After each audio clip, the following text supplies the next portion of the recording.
Hello,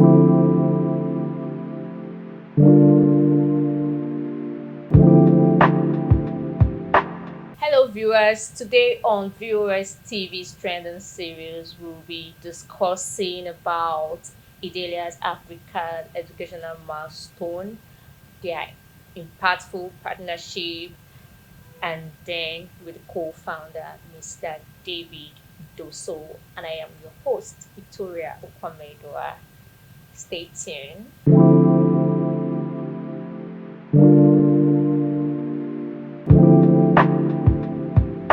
Today on Viewers TV series of trendings, we'll be bringing to you Idalia's African's educational milestone, their impactful partnerships, and then with co-founder Mr. David Doso. Hello, Mr. David Doso. Hello. How are you doing? I'm fine, thank You're you. welcome, Cobra. Mhm. Okay, so today we'll be taking you through some interview series. We want to know more about Idalia Africa Mhm. and then everything about it, their vision, their mission, and Mhm. as well their limitations. I'm a co-founder of Idalia Africa. I started with Destiny Ogedebe. He's a New York lawyer, Harvard trained. And what we essentially are doing with Idalia Africa is to find, train, and equip and ultimately accelerate talent across Africa. So I like to think of us as a function that starts other functions. We know that talent is universal, but opportunity is not. And of course, for people to do great things, it's important for them to be able to imagine it of themselves. And our mission really is to keep those options open for people. And for the limitation, it would be that. So whatever it is that we're doing with Italia Africa currently, it's mostly zoned to the sciences, right? And so that is a terrible limitation. And of course, I think from next year we're supposed to send 50 students to Switzerland next year. We signed the deal to do that. But I mean, if you take 50 students from across Africa, the fraction is still remarkably low. So how to do it at scale is the limitation, and that is what we're doing with another startup that I founded, which is Idalia. Okay, so what are the available options for students that are interested? The available options, we same is the place we send students to right now. That is the one we've gotten funding for, or partnership sort of with Simon's Foundation. So the Simon's Foundation is the one essentially sponsoring this. We've reached a deal to do that for students across Africa. And right now it's zoned to people in the art sciences, so computer science, mathematics, physics, engineering is mostly zoned to them. So they go to Switzerland, that's said, it's the largest particle accelerator in the world. Okay, so tell us how the Ghanaian students were selected for the said internship. Okay, I think it's important that I quickly highlight first that I was technically the first African to get into that particular program. And the program has been in existence ever since. They put out call for application For how long to now? everybody. I'm not exactly, but it's like decades. Okay. Yeah. They put out call for application. They tell everybody to apply, but to get in, it's important for your country to be a member country, right? And to be a member country, it's something you have to commit hundreds of millions in dollars. To be a member country, and that is the reason no African country has been a member country so far. So that is what Simon's Foundations helped us with. And so what essentially happened was that we were able to get funding from Simon's Foundations to now send students from Africa across there. So for the students that went there from Ghana, the things we just had to, they applied the normal way, sent in their CV, letters of recommendations and those things. That's essentially it. Okay, Mr. David. That's good so far. So, what's the impact you expect from the students that are involved or that will be involved in this very internship? I genuinely believe that the problem in Africa can be solved if we are able to solve education. Really? Yes, I do believe so. In this current dispensation. Yes. Okay. Let me try to put that in perspective. So I like to look at it to be a cycle of sorts. So I believe that the current problem in Africa begins with low quality of education. And exactly because you have low quality of education, you have very low innovation outputs. And exactly because you have very low innovation outputs, the quality of life becomes remarkably terrible.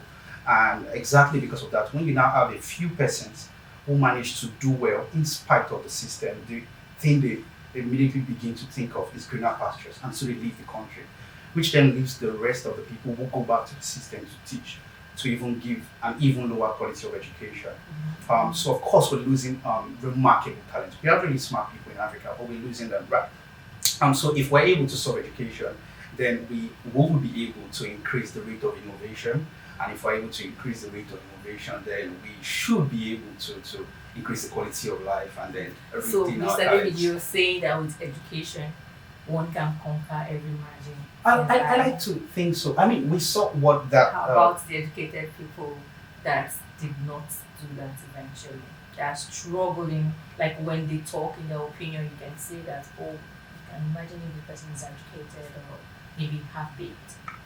Um, yeah, I think that is one of the things that we're looking at too, right? We know that there are possibilities that we have smart people. Talent, of course, is universal. We have incredibly smart people. I don't believe, for instance, that we should have people who finish with first class, 2-1, even 2-2, or that did really important things in school, maybe led programs, leadership things, and somehow you did all of that and you don't get the finest of opportunities. I don't think that is good. And I think that problem is not because there's lack of opportunity, but because people are not exposed to information on how these things can work or how they should go about getting these things. So I think that is some of the things that we are positioned to do. It is to connect. We are going to be serving as pipelines, essentially. So our job will be to take water from an end that has it in excess and then give it to another end that needs it. That's essentially what we're going to be doing. Amazing. Mr. David, can you highlight the key moments from the virtual series? Okay. I think it was really good. So some of the people we had for the virtual lecture series, we had Professor David Spargel, that's the president of Salmon's Foundation. And we had Kurat Volkin, she's a top cosmologist at Harvard. Those names don't sound like Nigerian names. No, they're not Nigerian. Okay. They are not Nigerian.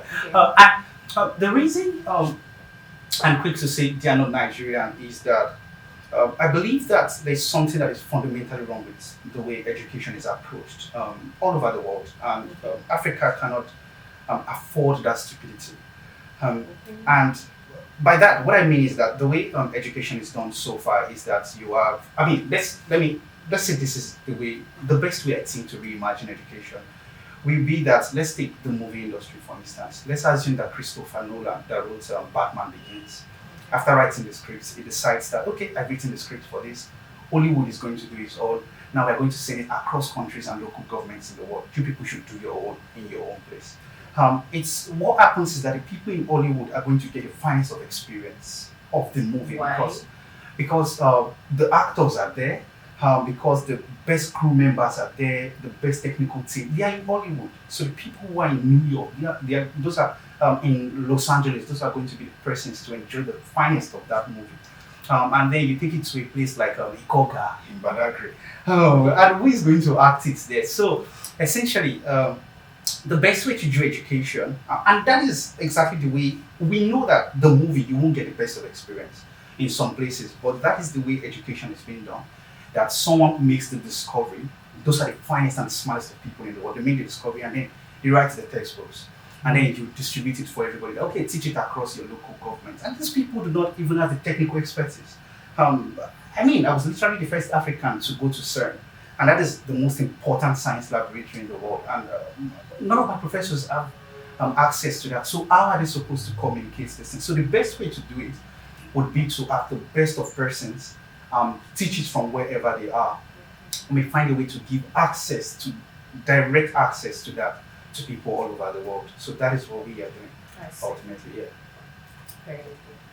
Okay, so how was the global academic community response to the lecture series? Of course, if we see what happened with in Europe, in North America, they received it really well. They were super excited about this. Then, in fact, when I asked for funding from Simon's Foundation, I only requested funding for 2 students. Okay. Right, and then I made the pitch, and the president was so pumped about it that he said, "Oh, this is something we can do for lots more."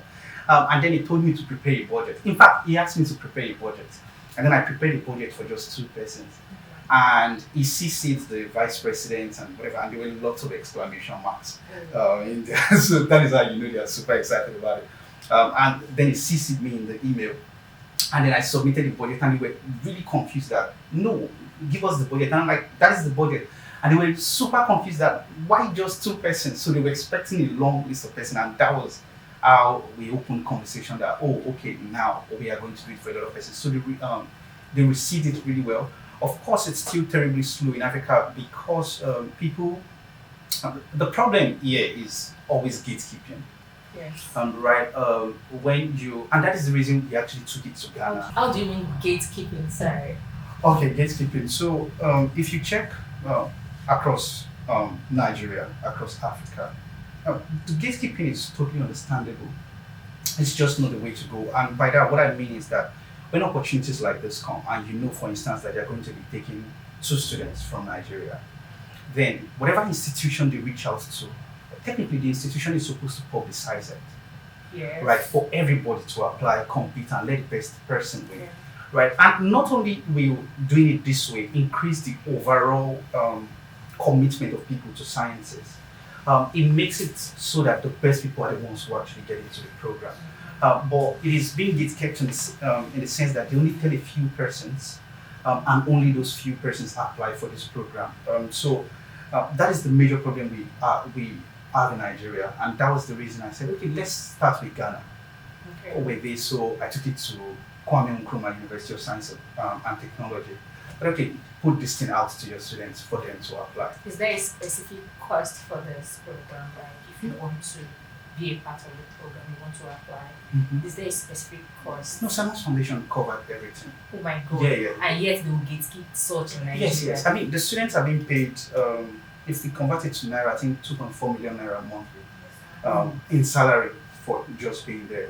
Their airfare is covered, insurance, whatnot. They're traveling between many countries. Please, I want to register with this. Oh my God. I'm just getting to know this. I have never heard of such before. I am sure that the audience we have there, our viewers will like to be part of this innovation. Mr. David. Okay, so what are the challenges you faced? You have been facing challenges you faced in this endeavor. Well, the challenges we faced, I would say it's about overall the full commitment from the community at large. I think that has been a challenge because almost everybody you reach out to, every institution you reach out to, they become really specific on you being particular about their own institution. Which is, of course, is the problem with gatekeeping again, and it becomes a question of what is in it for us. And I think I don't like that question of what is in it for us. It is not about you specifically as a person, it's about we as a people. So I think that is one of the challenges, and like I mentioned earlier on, where the issue right now is that it's zoned to the sciences. And that is the reason we are building a DESA.